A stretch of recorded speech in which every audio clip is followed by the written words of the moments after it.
My topic is pro-euthanasia, presented by Lacey Himsel, that's me. What is euthanasia? Euthanasia is a Greek term meaning easy, good death. Euthanasia is the administration of a lethal agent by another person to a patient for the purpose of relieving the patient's intolerable and incurable suffering, in the event one is diagnosed with a terminal illness. Euthanasia is compatible with the physician's role as a healer. There are two types of euthanasia. Passive euthanasia is withholding life-sustaining treatments. An example would be the patient cannot tolerate tube feedings that is essential for life, so the doctor withholds the feeding. Active euthanasia.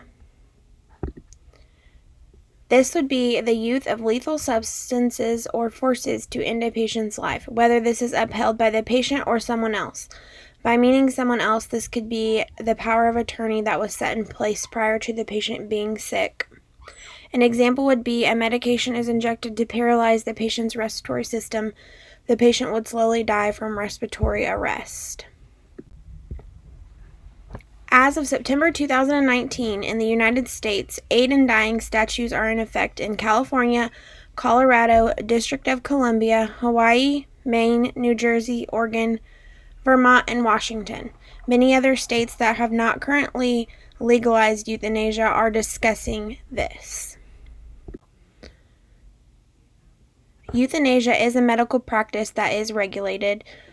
To be eligible for euthanasia, you must be a resident of California, Colorado, District of Columbia, Hawaii, Maine, New Jersey, Oregon, Vermont, or Washington. All of those states have legalized euthanasia.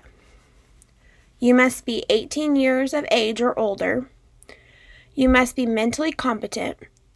This means capable of making and communicating your health care decisions. Competency is determined by physicians with questions and things like that. You must be diagnosed with a terminal illness that will, within reasonable medical judgment, lead to death within 6 months. You must be also able to self-administer and ingest the prescribed medication. All of these requirements must be met without exception, and two physicians must determine whether all these criteria have been met. There are many reasons why euthanasia should be legalized. One of the first reasons is everyone has a right to die. People often fail to see that life as a human implies death. Without death, we do not live a human life. We are allowed to determine the course of our own lives by our own will. We should have the right to determine our own course and when and how it will end. Another reason to legalize euthanasia would be the right to choose. The right to choose is fundamental and applies to all elements of human life, which by the nature of human life includes the right to choose how you die. Everything is touched by this explicit right, from what you will have for breakfast to what you believe, what your opinions are, and what you do with your life. The society that man has built is founded on this right and evolves because our inherent nature is explored. Regardless of the outcome, no one can question our right to free will. Euthanasia is not immoral. For something to be immoral, it would have to violate moral laws or norms. The argument of anti-euthanasia proponents is that euthanasia is immoral because life must be preserved and protected. The preservation of life is, however, subject to the self-determined choice of the person and not the choice of the physician. As an example, murder infringes on a person's right to life by taking away the element of choice in the person's death. No infringement is done when it is the person who chooses how to die. For physicians to deny the person his right to die when under intense pain and suffering is effectively forcing them to live a life without what they believe is their dignity, a life of suffering and eventual death. While the intentions may be good, no person has the right to demand another person to live a life of suffering. That is the part that is immoral. Euthanasia does not cause harm to others. Euthanasia is a choice from one competent person. One competent patient cannot request euthanasia for another competent person. The process of euthanasia does not restrict or infringe on anyone's fundamental rights and therefore does not cause harm. Euthanasia is something that is selected by a competent person. Euthanasia is properly regulated. Like the slide I described above, there are many regulations in those states that have legalized euthanasia. Developed nations like the Netherlands have legalized euthanasia and have had only minor problems from its legalization. Any law or system can be abused, but that law and system can always be refined to prevent such abuse from happening. The critical element in the regulation of euthanasia will be determining the line between what is considered to be euthanasia and what is considered to be murder. Everyone has a right to a good death, therefore a good death must not be defined to those who want one. Rational human beings desire a good, dignified end to an ideally long and fruitful life. Nobody thinks of their death and desires it to be extremely painful or horrible. Such lives, those that live with cancer. Each individual has their own perception of a good death. Allow those who want euthanasia to do so. Euthanasia should be legalized because there are many times that patients are kept alive by tube feedings, medications that prolong their life whenever their terminal illness is inevitable. Euthanasia does not shorten the lifespan. Many arguments opposing euthanasia are based on the premise that the patient's life should be preserved because of the possibility of their recovery. Terminal illness means there will be an end of life due to that specific illness, whether it be in 3 days, 2 weeks, 3 months.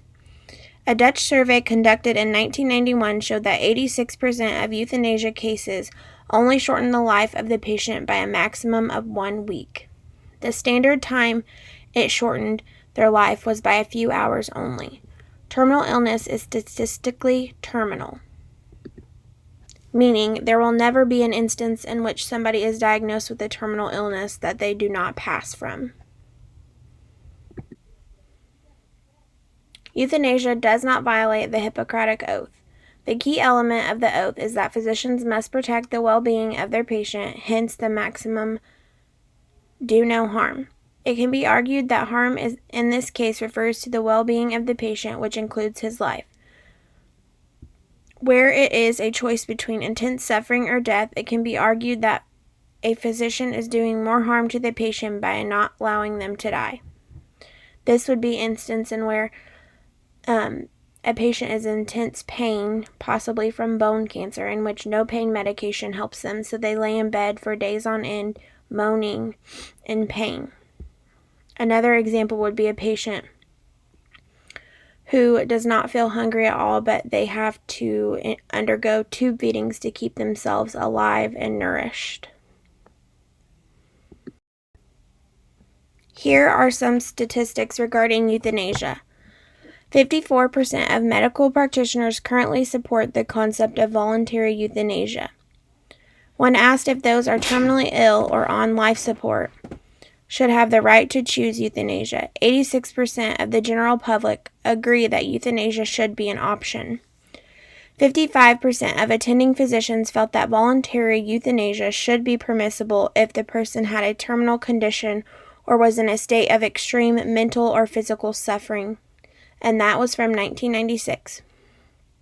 64% of Americans believe that a doctor should be allowed to end the life of a patient who has a painful and terminal disease if that patient wishes to die. The conclusion to my side of euthanasia would be euthanasia is a regulated practice. It's not something that when it's legalized, it's just free for all. Euthanasia does not cause harm to others.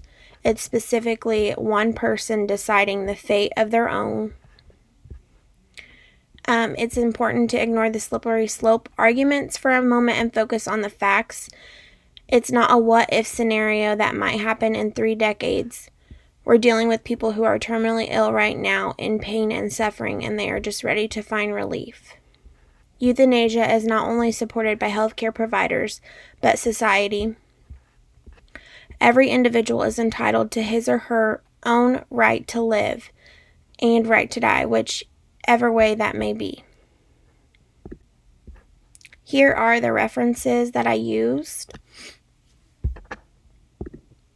If anyone is more interested in learning about euthanasia and laws that are in those specific states that it's currently legalized, deathwithdignity.org includes some tips of how to talk to the doctor about it and then the specific laws in each state.